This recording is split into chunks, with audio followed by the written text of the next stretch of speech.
تو 4 مقاصد ہیں رمضان المبارک کے کم سے کم.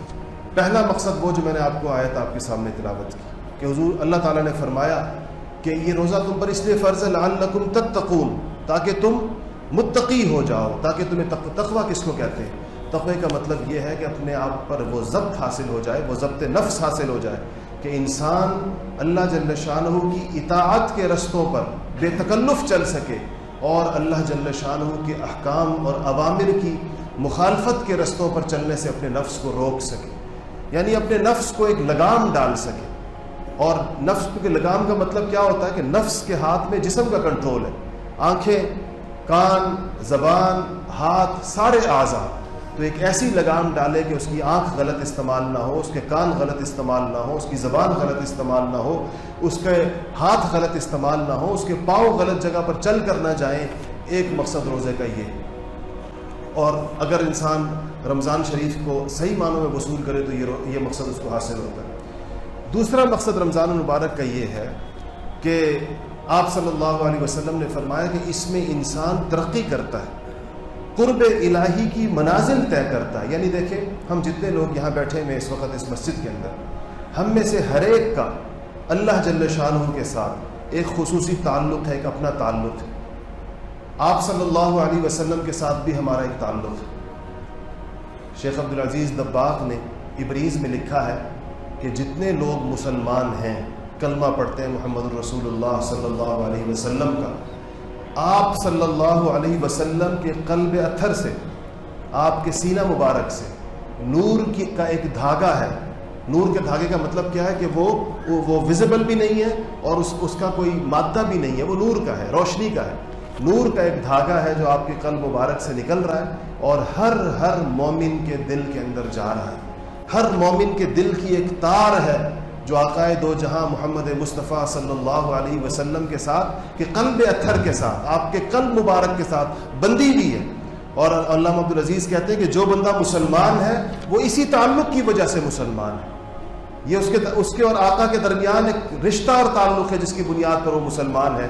کسی دن اگر اس کی یہ تار کٹ جائے اور یہ تار اس کی ٹوٹ جائے تو یہ انسان مرتد ہو جائے گا، یہ انسان اسلام سے پھر جائے گا. لوگ اسلام سے پھرتے ہیں، آپ نے دیکھے ہوں گے. لوگ قادیانی نہیں ہوتے کیا؟ یہ جو لاکھوں قادیانی آپ کے ملک میں رہتے ہیں، یہ ایک زمانے میں مسلمان نہیں تھے کیا؟ تو لوگ ہوتے ہیں، مرتد ہوتے ہیں انسان. اور بھی بہت ساری شکلیں ہوتی ہیں، قسم قسم کی گمراہیاں اور فتنے نکل آتے ہیں جس کے اندر بعض فتنے اسلام سے باہر کے ہوتے ہیں اور لوگ اس کے شکار ہو جاتے ہیں.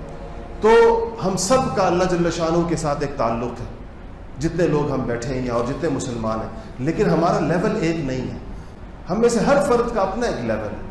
اور آپ یہ بات بھی ذہن کے اندر رکھیں کہ روئے زمین پر ہر دور کے اندر کوئی ایک انسان ایسا ہوتا ہے 7 ارب انسانوں کے اندر جو اللہ تعالیٰ کے سب سے زیادہ قریب ہوتا ہے.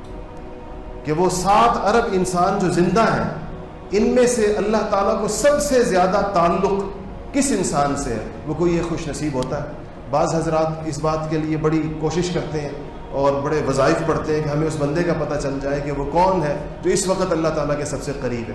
بہرحال کہنے کا مقصد یہ کہ قرب الہی، اللہ کے پاس ہونا، اللہ کے نزدیک ہونا، اس کے درجات ہیں.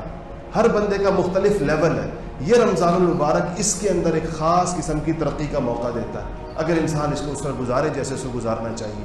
تو اس کے نتیجے کے اندر کیا ہوگا؟ اس کا اللہ جل شانہ کے ساتھ تعلق بڑھتا چلا جائے گا.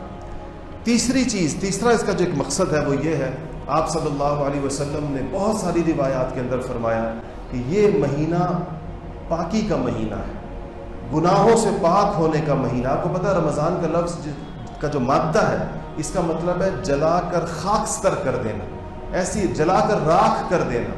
تو بعض علماء نے لکھا ہے کہ اس کا مطلب یہ ہے کہ یہ گناہوں کو، معصیتوں کو جلا کر خاک کر دیتا ہے. اور جب ظاہر بات ہے کہ جب وہ جلا کر خاک کر دے گا تو اس کے نتیجے کے اندر خود بخود انسان کے گناہوں سے مغفرت ہوگی تو وہ پاک ہوگا. تیسرا مقصد اس کا یہ ہے.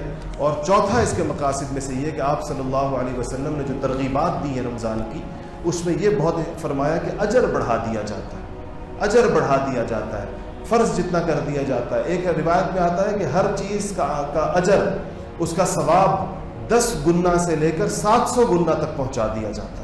جس کا جتنا اخلاص زیادہ ہوگا، جس کے اندر جتنا طریقہ زیادہ درست ہوگا، جس میں جتنی زیادہ اس کا اتنا زیادہ اللہ جل شانہ اس کے اجر کو بڑھا دیں گے.